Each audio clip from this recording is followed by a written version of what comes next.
Welcome to our first session of our last class for this year, and missiology. We're gonna have Dr. Renee Urubi, co-teach. She is the missiologist, and she'll define what missiology is when she does her sessions. It's right now like middle of the night in Colombia, South America. So she'll join us later in the afternoon, your time. It's much more reasonable her time.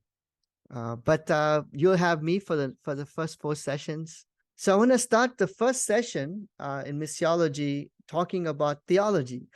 It's a lot of logies here. Theology, simply put, is study of God, and more specifically, the nature of God. And so the question we're asking is, who is God? Now, why start here with missiology? Well, I want to share with you something that happened to me about a month ago, and that can hopefully help you see the importance of answering this question correctly. So I'll try to keep this short. It's a really long story, and it's quite traumatic, actually. It has to do with my visa situation in South Africa. And make a long story short, I applied for my permanent residency based on the fact I'm married to Angie, who's South African, but my PR wasn't given to me when first of all, it took 6 years before they could even decide, and then they decided I'm not gonna get my PR because 2 reasons. One, they said that I fraudulently obtained a visa, South African visa, in 2012 from Durban. And 2, they said I'm not eligible because I don't have mission, critical skills, which is not why I applied. I applied based on family. And the fact they're accusing my character, as you can see, I mean, that was absolutely traumatic. But that was not the first thing that happened. Even before that happened, even leaving, we had to go to South Africa. Angie's sister was getting married last month. I couldn't even get on the plane to South Africa because the South African Home Affairs has this backlog, and I applied for my spousal visa in March of 2022. I still haven't received it. They gave me a little receipt. I thought I could use the receipt to travel. I couldn't. And so at the Dubai airport, I had to see Angie and Rain leave. I had to go figure out my visa. I finally do that. Then I end up with the PR situation in South Africa, which I had to appeal. And so all of this is costing money and stress and trauma.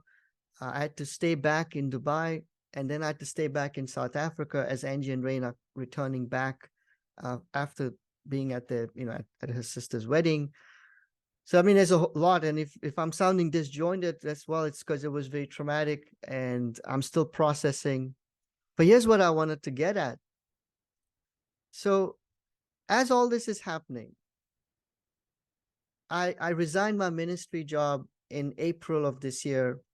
We arrived here, and Dubai is expensive. And so we didn't, so we just now we're on one income, Angie's income. And we decided to tithe little less than 5%, and not the full 10%. We've always tithed 10% of our income. And so all this is happening. In fact, I come back, thankfully, to Dubai, and then Rain falls sick. We'll take him to the doctor. He's fine now. But there's all the stuff is happening. We are really like losing money because every time you appeal, you submit, you gotta pay, and we also had to change our flights, my flights twice. So that's again extra payment. So all of this is happening. And I started asking the question, is God punishing me for not paying 10% of my tithe and rather just paying less than 5%? So I don't know if you've ever had that questioning for you. Like, you're going through something and you start to ask, hey, is this happening because I didn't do something for God? And God is like punishing me. And it blew my mind because I honestly would, if you had asked me 2 months back or 6 weeks back, I would say I think I have a good relationship with God. I think I have a healthy view of God.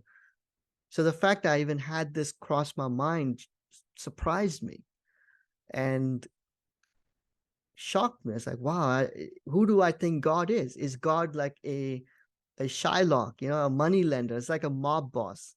And I didn't pay my protection money, or I paid half.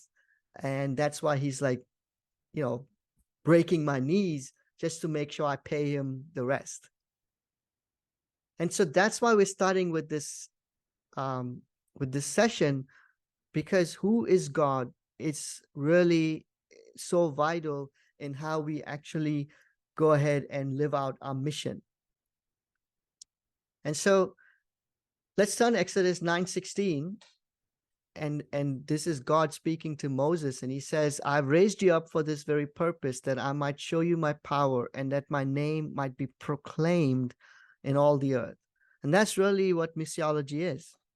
Missiology is proclaiming God. And that's why we need to ask and answer, well, what God are we proclaiming? Does that make sense? Is the God I believe in like a mob boss?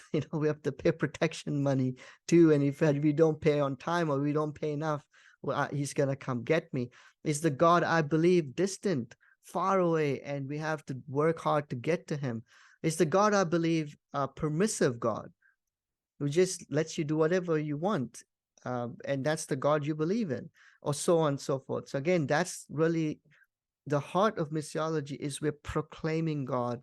And so the question becomes, well, what God are we proclaiming? Let's turn to 1 Corinthians 8. And I want to introduce something to you. Maybe you're familiar with this, maybe you're not. And I'd love to get some feedback from you. So in 1 Corinthians 8, verse 5, Paul writes, for even if they are so-called gods, whether in heaven or on earth, as indeed they are many gods and many lords. So I just wanted to focus on this section. How do you process that the Bible is telling us they are indeed many gods and many lords? And we're going to unpack that through the session. But I wanted to stop here and get your thoughts and get your perspective.